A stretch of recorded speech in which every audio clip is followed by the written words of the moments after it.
नमस्कार, मी रंजिता पवनकुमार आगदारी, नगर परिषदेच्या नगराध्यक्ष पदासाठी उमेदवार. प्रदूषण, आरोग्य, शिक्षण, रोजगार. प्राथमिकता सगळ्यांचे पहिले महिलांच्या रोजगार विरुद्ध. महिलांचा रोजगार विरुद्ध आम्ही काही करणार, महिलांचा रोजगार करून देऊ आणि स्थायी युवकांना रोजगार देण्याचा प्रयत्न करू, बाहेरून न आणता. आरोग्य विभागाची सुधारणा करू. काही सुधारणा नाही झालेली आहे गुपसात. आता एवढ्या वर्षापासून काही सुधारणा आम्ही करू. पुढं आम्ही तात्काळ सुरुवात करण्याचा प्रयत्न करू.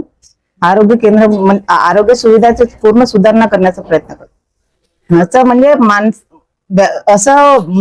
मतदारांनी हे प्रयत्न करावा की काम करणारा माणूस कोण आहे. पक्ष आहे, अपक्ष आहे, सगळेच आहे, पण काम करणारा माणूस कोण आहे त्यांना मतदान करावे आणि त्यांना प्रचंड बहुमताने विजय करावा, ही जनताला मी सांगतो.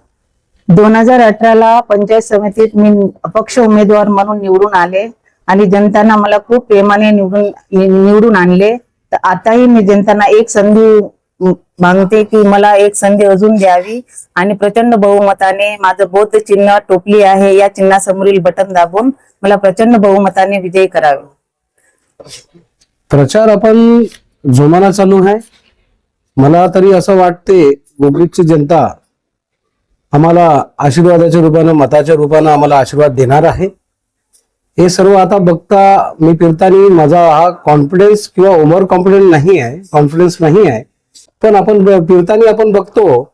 आज मी पायदळी यात्रा होती माझी. त्या यात्रात बघितलं सत्ता आणि विरोधक दोनही पक्षाचे, काँग्रेस आणि भाजपचे दोनही पक्षाचे माजी मंत्री, माजी मिनिस्टर, आजचे आमदार सर्व छोट्या छोट्या कॉर्नर सभा घेतात.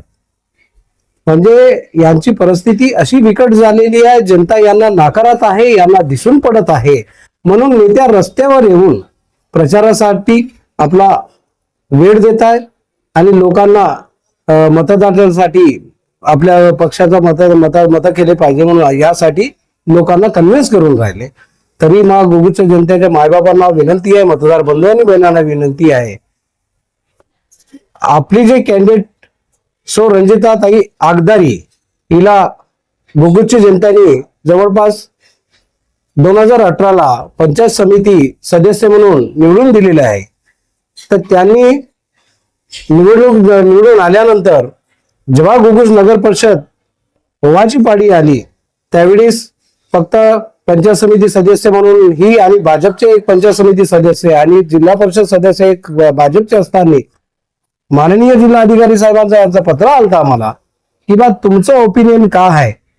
त्यांनी आम्हाला पत्राद्वारे कळवलं. त्या पत्राचं आम्ही लेखी उत्तर आम्ही राजीनामा 29 डिसेंबर 2020 रोजी आम्ही राजीनामा देऊन गोगूच्या सर्वांगीण विकास करिता आम्ही तोच भूमिका घेतली होती.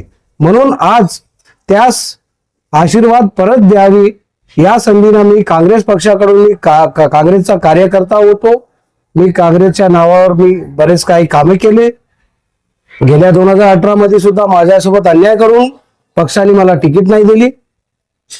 पक्ष दुसऱ्या पक्षासोबत साठगाठ करतो आणि चांगल्या कार्यकर्त्यांना डावलून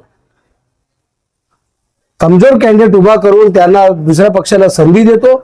असा होऊ नये म्हणून गोगूच्या जनतेसोबत न्याय झाला पाहिजे म्हणून मी पुन्हा परत माझ्या मिसेसला अपक्ष उमेदवार म्हणून मी निवडणुकीत रिंगणात उभं केलेलं आहे.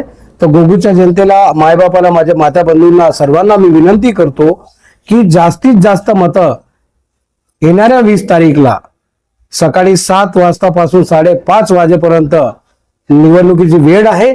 या वेळात जाऊन आपला अमूल्य मत हा पहिल्या मशीनवर पहिली बटन टोपली या चिन्हावर दाबून सौ रंजिता पवनकुमार आगदारी यांना प्रचंड बहुमताने विजय करावी असा मी गोगूच्या जनतेने मी नम्र विनंती करतो.